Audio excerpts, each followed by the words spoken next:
Okay, మనతో పాటు BRS నాయకురాలు పావని గౌడ్ గారు ఉన్నారు. ఆయన కూడా సరే అడిగి పావని గారు నమస్తే అండి. నమస్తే అండి. నమస్తే. పావని గారు, చూస్తున్నారు, పరిస్థితులు చూస్తున్నాం, రెండు తెలుగు రాష్ట్రాల్లో చూస్తున్నాం. ఇటు పక్క చూస్తే మోడీ గతంలో మొన్న వరుసగా 2 రోజులు మాట్లాడిన మాటలను బట్టి ఒకసారిగా దేశం ఎక్కడో కొంత హింట్ ఇచ్చినట్టు మనం జాగ్రత్తగా ఉండాలి, ముందు రోజులు చాలా గడ్డు కాలం వచ్చేటువంటి పరిస్థితులు కనబడతా ఉన్నాయి అనేటువంటి వార్త స్వయంగా ప్రధాని నరేంద్ర మోదీ నోటిగుండానే వచ్చినటువంటి విషయాన్ని అయితే ఎక్కడో కొంత ఆలోచనలో పడ్డాయి, ప్రజలు ఒక్కసారిగా అప్రమత్తం అయ్యారు అనేది ఒక యాంగిల్ జరుగుతూ ఉంటే, ఇప్పుడు మన సునీత గారు చెప్పినట్టు అలా కాదు, చెప్పినటువంటి సారాంశం వేరు. భవిష్యత్తులో రాబోయేటువంటి పరిస్థితులు మనం కరోనానే ఎదుర్కొన్నాం, ఇలాంటి విపత్కర పరిస్థితులు కూడా ధైర్యంగా ఎదుర్కోవాలి అన్నట్టు విషయమే చెప్పారే కానీ ఎక్కడ కూడా ప్రమాదకరమైనటువంటి సంకేతాలు అయితే ఇవ్వలేదు అంటున్నారు. మరి ప్రమాదకరమైన సంకేతాలు ఇవ్వనప్పుడు ఒకసారిగా ప్రజలే మిస్అండర్స్టాండ్ చేసుకున్నారా? ఏం జరుగుతుంది? దీని వెనక అసలు జరుగుతున్న రాద్ధాంతం ఏంది? మీ అభిప్రాయం ఏంటి? ఇప్పుడు ముందు మెగా 9 ప్రేక్షకులకు మరియు నాతో పాటు ప్యానెల్లో పాల్గొంటున్న పెద్దలందరికీ నమస్తే అండి. దేశం అంటే మట్టి కాదు, దేశం అంటే మనుషులు అనేసి గురజాడ అప్పారావు గారు చెప్పిండ్రు. కానీ దేశం అంటే మట్టి కాదు, దేశం అంటే ఎలక్షన్లో అన్నట్టుగా మోడీ గారు తిరుగుతున్నారు.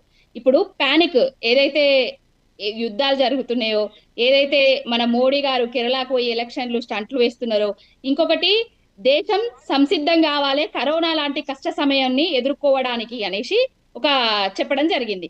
ఇప్పుడు కేబినెట్ సమావేశాలు లేవు, ప్రజలు ఏ విధంగా ఎదుర్కోవాలనేది ముందు జాగ్రత్త చర్యలు లేవు.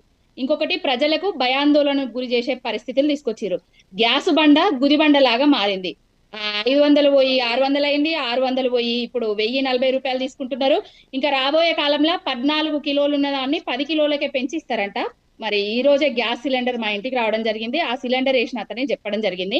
ఇంకొకటి పెట్రోల్ కోసము, డీజిల్ కోసము లైన్లు, ఎక్కడికి పోయినా కూడా లైన్లు. ఈ పానిక్ దాన్ని అరికట్టేది కేంద్ర రాష్ట్ర ప్రభుత్వాలు.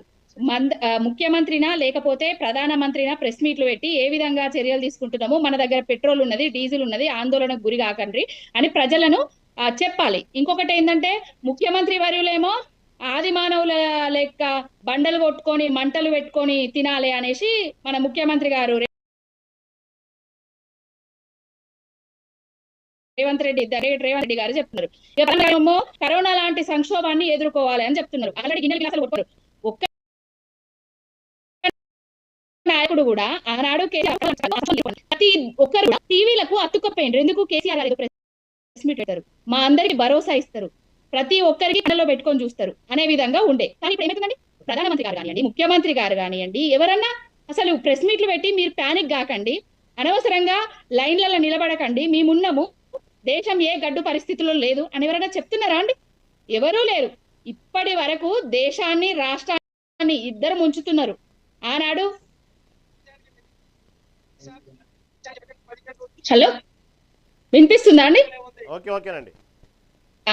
ఇప్పుడు దేశానికి రాష్ట్రానికి ఒక బాధ్యత తీసుకునే ఒక పౌరుడు కావాలి. ఆ పౌరుడు అయితే ఎవరైతే కనిపిస్తలేరు. మరి ఇందాక సునీతక్క గారు మాట్లాడినరు ఏ క్లిష్ట పరిస్థితి లేదని, కానీ క్లిష్ట పరిస్థితి ఉన్నట్టుగా మాకు ఏ పెట్రోల్ బంకు పోయినా కనిపిస్తున్నది, ఎక్కడికి పోయినా కూడా కనిపిస్తున్నదండి. ఈ వాతావరణాన్ని, ఈ పానిక్ సిచ్యువేషన్ ని చెరిపేది కేంద్ర రాష్ట్ర ప్రభుత్వాలు మాత్రమే. ఏదైనా ఒకటి తీసుకొని డెసిషన్ తీసుకొని ఏం పానిక్ కాకండి అని ప్రజలను సంసిద్ధం చేయాలి. ఓకేనండి పావని. రామచంద్ర గారు, ఇక్కడ కేవలం యుద్ధం వల్ల ఇలాంటి పరిస్థితులు వచ్చినాయి, అక్కడ